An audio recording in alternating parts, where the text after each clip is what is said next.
जय जिनेंद्र दोस्तों, कैसे हैं आप। कल मैंने बात करी थी कि रिश्तों में बेहतर कैसे बने। आज मैं आपके लिए एक ऐसी स्टोरी लेकर आया हूँ जिसे सुन के आपको एहसास हो जाएगा कि हर इम्पॉसिबल सिचुएशंस में एक पॉसिबल सिचुएशन कहीं ना कहीं छुपी रहती है। बस आपको उसे देखने भर की ज़रूरत होती है, आपको उसे बाहर निकालने की ज़रूरत होती है। तो दोस्तों, चलते हैं उस कहानी की तरफ। बहुत पहले की बात है। भारत में कहीं छोटा सा गांव था। उसमें एक बाप बेटी रहते थे। बाप किसान था। उसने उस गांव के साहूकार से कर्जा लिया हुआ था और वो उसकी खेती बाड़ी का काम नहीं चल रहा था। वो कर्जा बढ़ता जा रहा था। साहूकार उसे आए दिन परेशान करता था। उसके घर आता था, उसे धमकाता था, उसे कहता था मैं तुझे जेल भिजवा दूंगा, मैं तेरी ज़मीन हड़प लूँगा। तो इस तरह से वो आदमी, किसान और उसकी बेटी बहुत परेशान रहने लगे। उन्हें समझ नहीं आया कि जो उन्होंने कर्जा लिया है वो कैसे चुकाएं। तो किसान की नीयत ठीक थी, लेकिन उसके पास हालात ऐसे थे ही नहीं कि वो कर्जा चुका सके। तो एक दिन साहूकार किसान के घर आ गया और उसने कहा कि भाई, या तो तुम मुझे कर्जा मेरा वापस चुकाओ या फिर जेल जाओ। मैं कल फिर वापस आऊँगा, मुझे बता देना क्या करना है। वो अगले दिन फिर वापस आया। अब तक उसने उसकी बेटी को ठीक से देखा नहीं था। अब जब वो उसके घर आया तो उसकी नज़र उसकी बेटी पर पड़ी और उसकी बेटी बहुत सुंदर थी। और वो जो साहूकार था, बुढ़ा और भद्दा सा आदमी था, और उसकी नीयत उस लड़की को देखकर ख़राब हो गई। उसने सोचा कि मैं इसके सामने एक ऑफ़र रख देता हूँ। उसने उस किसान के सामने कहा कि भाई देखो, मैं तुम्हारा सारा कर्जा माफ़ कर दूंगा, लेकिन मेरी एक शर्त है, तुम्हें अपनी लड़की की शादी मुझसे करनी पड़ेगी। वो दोनों ये सुनकर बहुत चौंक गए। उन्हें समझ नहीं आया कि अब क्या करें। उसकी जवान बेटी की शादी वो एक बुढ़े से कैसे कर देगा। तो उसने कहा मैं ये नहीं कर सकता। फिर उसने कहा अच्छा चलो ठीक है, मैं इसको थोड़ा सा आसान कर देता हूँ।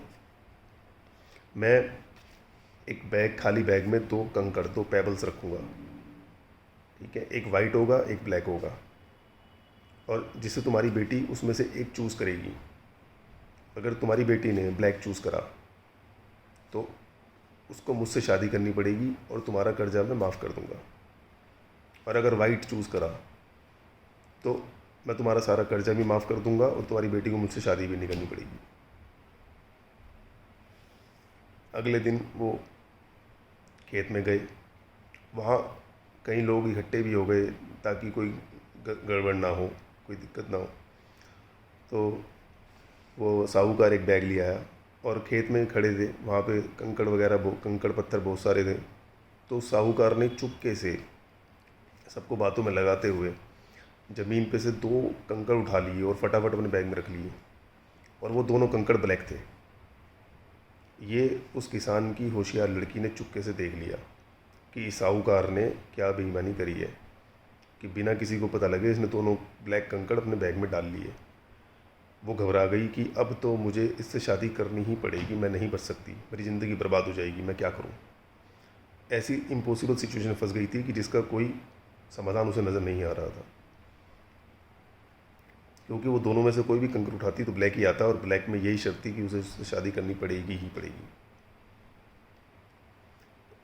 फिर उसने क्या किया, साहूकार ने उसे बुलाया कि आओ, कंकड़ पेबल बैग में से निकालो। वो उसके पास गई और उसने बिना देखे, बिना आँख बंद करे करे, बिना देखे एक पत्थर निकाल लिया। और वो पत्थर निकालती एकदम लड़खड़ाने की वो करने लगी, एक्टिंग सी, और वो पत्थर ज़मीन पे गिर गया और बाकी सब कंकड़ों में मिल गया। अब किसी को ये पता ही नहीं चला कि उस लड़की ने कौन सा कंकड़ उठाया। ना गांव वालों को पता चला, ना उस किसान को पता चला। और लड़की ने भी ऐसा ही शो किया कि मुझे भी नहीं पता कि मैंने कौन सा कंकड़ निकाला है। और वो कंकड़ तो ज़मीन पे गिर गया और बाकी पत्थरों में मिल गया। तो उसने फिर सबके सामने कहा, ओ देखो कितनी गलती हो गई मेरे से, मैं कितनी मतलब मूर्ख हूँ, एकदम से पत्थर भी ना उठा पाई। चलो साहूकार जी, अब आपके बैग में जो दूसरा पत्थर है उससे पता लग जाएगा कि मैंने कौन सा पत्थर निकाला था। तो अब साहूकार घबरा गया। अब वो क्या करता, इतने सारे लोग खड़े थे, ना वो कुछ बेईमानी कर सकता था, ना कुछ। उसकी चाल जो है उल्टी पड़ गई उस पर। उसने निकाला तो उसमें से ब्लैक पत्थर ही बचा था। अब ये साबित हो गया कि लड़की ने जो पहला पत्थर उठाया था वो वाइट है। ठीक है, अब वाइट पत्थर उठा के ये साबित हो गया कि अब उसका सारा कर्जा माफ़ हो गया और उसको उससे शादी भी नहीं करनी पड़ेगी। देखा दोस्तों, इम्पॉसिबल सिचुएशन में से कैसे एक पॉसिबल सिचुएशन निकल के आई, और लड़की की समझदारी ने कितना अच्छा काम किया। धन्यवाद दोस्तों, फिर मिलते हैं।